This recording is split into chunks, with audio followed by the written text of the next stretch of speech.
Hello and नमस्कार दोस्तों, आप सभी का स्वागत है एक नए वीडियो में। प्यारे दोस्तों, आज का वीडियो काफ़ी महत्वपूर्ण होने वाला है। अंत तक हमारे साथ बने रहेंगे। हम लोग पढ़ेंगे महाजनपद काल। महाजनपद काल आपके एग्जाम में कई बार पूछे जा चुके हैं और आगामी एग्जाम में भी पूछे जाएंगे। तो मैं वही प्रश्न लेके आता हूं जो आपके एग्जाम में पिछले 5 वर्षों से लगातार पूछे जा रहे हैं और आगामी एग्जाम में भी पूछे जाने की संभावना है। तो अंत तक हमारे साथ बने रहेंगे और नए तो सब्सक्राइब कर ले, ठीक है। आइए हम वीडियो को विस्तार से समझते हैं, एक एक पॉइंट को लाइन बाय लाइन। दोस्तों, पढ़ने जा रहे हैं प्राचीन इतिहास चैप्टर नंबर 2। आज हम लोग प्रारंभ करने वाले हैं BF पार्ट 1, जिसे BF फर्स्ट ईयर भी बोल सकते हो आप लोग।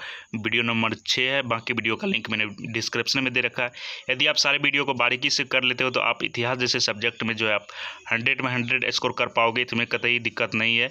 और आपको जो भी सब्जेक्ट का नोट्स या सजेशन चाहिए मुझे कमेंट करके बता दो, चैनल के माध्यम से आपको प्रोवाइड करवाए जाते हैं। पेपर 1 पढ़ने वाले, नेक्स्ट वीडियो में हम लोग पेपर 2 देखेंगे, ठीक है। और अभी तक नए हैं तो सब्सक्राइब कर लीजिए। बात करते हैं, आज हम लोग देखने वाले हैं सारे प्रश्न ऑब्जेक्टिव। बात रहा सब्जेक्टिव का, तो सब्जेक्टिव का वीडियो ऑलरेडी आपको रखा हुआ है प्लेलिस्ट में, जाके आप सब्जेक्टिव देख सकते हो। तो हम लोग सब्जेक्टिव ऑब्जेक्टिव प्रत्येक पहलू से हम लोग सवाल को अटैक करने वाले हैं, ताकि आप सभी को बोरिंग सा फील ना हो और आप एग्जाम में 100 में 100 स्कोर करके आओ, ठीक है। पहला प्रश्न जो आप देख रहे हैं, 16 महाजनपदों का उल्लेख किस में हुआ। तो महाजनपद से पहले हम लोग ये जान लेते हैं, बहुत सारे जनपद मिला के महाजनपद बनाए गए, ठीक है। बहुत सारे जनपद के मिलने से महाजनपद की रचना हुई और कुल मिला के 16 महाजनपद हुए।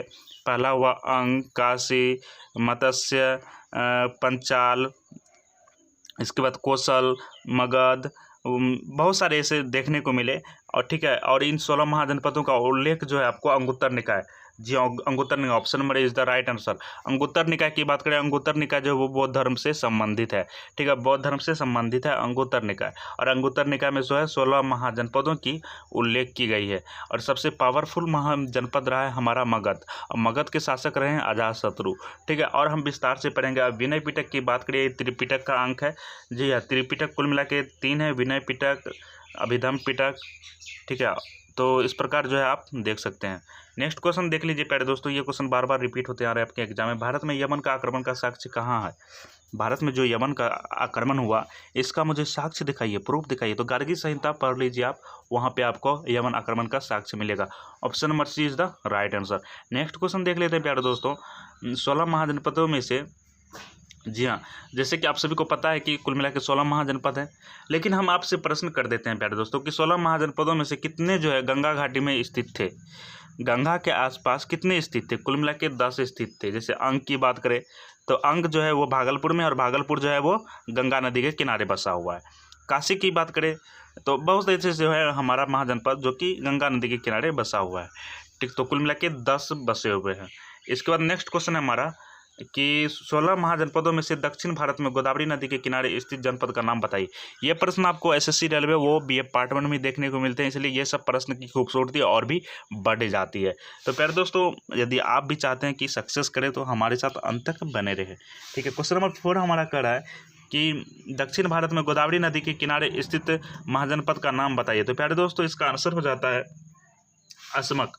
असमक जो है, असमक एक ऐसा 16 महाजनपदों में से एक ऐसा महाजनपद था जो कि दक्षिण भारत में स्थित गोदावरी नदी के किनारे स्थित था, ठीक है। Asmaka, option number C is the right answer. Vatsa जनपद की राजधानी आपको बतानी है। तो कौशाम्बी, वत्स की राजधानी कौशाम्बी, वत्स की राजधानी कौशाम्बी, वत्स की राजधानी Kaushambi, option number is the right answer, ठीक है। नेक्स्ट क्वेश्चन है हमारा, निम्नलिखित विकल्पों में से कौन सही नहीं है। गंधार का तक्षशिला जो कि पाकिस्तान एरिया में है। अवंती की उज्जैन की बात करें तो वो MP UP के मध्य है। इसके बाद वज्जी की बात करें तो वज्जी जो है रॉन्ग है, option number C is the right answer. ये क्योंकि ये गलत है और यहाँ पे हमको गलत की पहचान करनी है। वज्जी की राजधानी देवदा नहीं हो सकती, गंधार की तक्षशिला हो सकती है, अवंती की उज्जैन हो सकती है, परंतु वज्जी का देवदा नहीं हो। और अंग का चंपा हो सकता है, ठीक है। अंग जो है भागलपुर के एरिया में है, ठीक है, बिहार के भागलपुर। नेक्स्ट क्वेश्चन देख लेते हैं हम लोग, निम्नलिखित में से कौन सा महाजनपद नहीं था। आपको यहाँ पर महाजनपदों की मतलब 16 महाजनपदों का नाम हम सब्जेक्टिव प्रश्न में काफ़ी अच्छे ढंग से पढ़ाएंगे। ये ऑब्जेक्टिव है, इसलिए हम शॉर्ट में पढ़ाते जा रहे हैं। निम्नलिखित में से कौन सा महाजनपद नहीं है। तो प्यारे दोस्तों, मगध भी एक महाजनपद है, मगध मत्स्य भी राजधानी महाजनपद है, कौशल भी महाजनपद है, परंतु मथुरा जो है ये महाजनपद नहीं है। तो option number D is the right answer, ठीक है। मथुरा जो है महाजनपद नहीं है। 6ठी सदी, जी हाँ, महाजनपद काल का उदय जो है वो 6ठी सदी ईस्वी पूर्व में हुई थी, आप सभी को पता होना चाहिए। और 6ठी सदी ईस्वी पूर्व में कौन सा शासन प्रणाली प्रचलित हुई थी। तो कौन सी शासन प्रणाली जो है प्रचलित हुई थी? राजतंत्रात्मक, गणतंत्रात्मक, कुलीन तंत्रात्मक। Option number D is the right answer, उपर्युक्त सभी। ठीक है, नेक्स्ट क्वेश्चन देख लेते हैं। चंड प्रदोत, जी हाँ, चंड प्रदोत कहाँ का राजा था? तो चंड प्रदोत जो है अवंती का राजा था, अवंती का राजा था, अवंती का राजा था। कहाँ का? चंड प्रदोत अवंती का राजा था। Option number C is the right answer. इसके बाद बात कर लेते हैं हम लोग उदयन के बारे में। जी उदयन कहाँ का राजा था? उदयन कहाँ का राजा था? उदयन कहाँ का राजा था? तो option number A is the right answer, Vatsa का राजा था, वत्स का राजा था, वत्स का राजा था। उदयन जो है वत्स का राजा था। ठीक है, गौतम बुद्ध किस गणराज्य से संबंधित है? तो गौतम बुद्ध जो है शाक्य गणराज्य से संबंधित है। गौतम बुद्ध शाक्य गणराज्य से संबंधित है, शाक्य गणराज्य से संबंधित है, शाक्य गणराज्य से संबंधित है। ठीक है, तो option number C is the right answer. Next question हम लोग देख लेते हैं सौंदरानंद से। जी हाँ, सौंदरानंद का लेखक कौन था? सौंदरानंद का लेखक कौन था? तो अश्वघोष जो है वो सौंदरानंद का लेखक है। ठीक है, अश्वघोष जो है वो सौंदरानंद का लेखक है। नेक्स्ट क्वेश्चन हम लोग देख लेते हैं प्यारे दोस्तों। नेक्स्ट क्वेश्चन है आज का कि वरुणा और असी, जी हाँ, वरुणा और असी की नदियों के संगम पर कौन सा महाजनपद था? जिसे हम अभी वाराणसी बोला करते हैं, ये पहले वरुणा और असी दो नदियों के संगम पर कौन सा महाजनपद बना है? ठीक है, तो प्यारे दोस्तों काशी जो है वो दो नदियों के संगम पर बसा है। ये कौन कौन नदी के संगम पर बसा है? तो वरुणा और असी, वरुणा और असी नदियों के संगम पर कौन बसा है? तो काशी महाजनपद पर है। काशी क्या है? एक महाजनपद है। काशी महाजनपद का सबसे शक्तिशाली राजा था कौन? काशी महाजनपद कहाँ पर बसा है? वरुणा और असी नदी के संगम पर। और इसके शक्तिशाली राजा कौन हुए थे? ब्रह्मदत्त। अजातशत्रु की बात करें, ये मगध के राजा थे। बिंदुसार की बात करें, मगध के राजा थे। प्रसेनजीत की बात करें तो ये कौशल के राजा थे। परंतु ब्रह्मदत्त जो वो काशी के राजा थे और वो भी सर्वशक्तिशाली राजा थे। और कौशल जनपद की राजधानी कहाँ थी? कौशल जनपद की राजधानी कहाँ थी? तो कौशल जनपद की राजधानी आपको बतानी है। तो कौशल जनपद की राजधानी जो है श्रावस्ती थी। और कौशल के राजा कौन हुए? तो प्रसेनजीत सबसे प्रसिद्ध हुए। ऐसे तो बहुत राजा हुए परंतु प्रसेनजीत सबसे प्रसिद्ध हुए। और गौतम बुद्ध ने सबसे ज़्यादा प्रवचन कहाँ दिए हुए थे? श्रावस्ती में ही दिए हुए थे। और श्रावस्ती से ही अंगुलीमाल डाकू नाम का जो है एक डाकू फेमस हुआ था उस यानी कि गौतम बुद्ध के काल में। महाभारत तथा पुराणों के अनुसार मालिनी किसका नाम है? यहाँ हम हेमा मालिनी की बात नहीं कर रहे हैं, यहाँ बात कर रहे हैं महाभारत तथा पुराणों के अनुसार मालिनी किसका नाम है? तो मालिनी जो है एक चंपा का नाम है। ठीक है, चंपा। और चंपा जो है अंग प्रदेश से संबंधित है। अंग प्रदेश कहाँ है? भागलपुर, बिहार के भागलपुर में। तो महाभारत तथा पुराणों के अनुसार मालिनी किसका नाम है? चंपा का नाम है। Option number B is the right answer, option number B is the right answer. ठीक है, महाभारत तथा पुराणों के अनुसार मालिनी जो है चंपा का नाम है। नेक्स्ट क्वेश्चन हम लोग देख लेते हैं प्यारे दोस्तों। और अभी तक नए हैं तो सब्सक्राइब कर लीजिए, क्योंकि इस चैनल के माध्यम से आपको प्रत्येक सब्जेक्ट के नोट व सेशन दी जाती है। यदि आपको इस वीडियो का PDF चाहिए तो आप टेलीग्राम में जाइए और वहाँ से PDF आसानी से डाउनलोड कीजिए। और बता दूँ, आपको जो भी सब्जेक्ट का नोट्स या सेशन चाहिए मुझे कॉमेंट करके बता दो, इस चैनल के माध्यम से आपको प्रोवाइड करवाई जाती है। आइए नेक्स्ट क्वेश्चन देखते हैं। चंपा किस महाजनपद की राजधानी थी?